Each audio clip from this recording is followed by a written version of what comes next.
اسلام آباد میں بغیر لائسنس ڈرائیونگ پر 1 اکتوبر سے گرفتاری اور گاڑی ضبط۔ اسلام آباد پولیس نے ٹریفک قوانین پر سختی سے عمل درآمد کے لیے بڑا اقدام اٹھا لیا ہے۔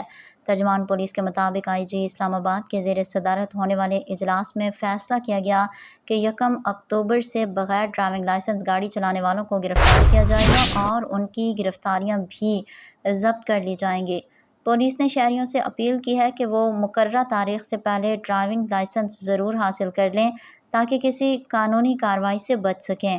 اس سلسلے میں آئی جی اسلام آباد نے متعلقہ محکموں کو لائسنس کے اجراء کے عمل کو مزید تیز کرنے کی ہدایت دے دی ہے۔ شہریوں کی سہولت کے لیے اسلام آباد ٹریفک پولیس کا فیض آباد دفتر 24 گھنٹے کھلا رہے گا، جبکہ ڈرائیونگ لائسنس کا حصول شہر کے 11 خدمت مراکز پر بھی ممکن ہوگا۔ ان مراکز کے اوقات کار شام 6 بجے سے بڑھا کر رات 9 بجے تک کر دیے گئے ہیں۔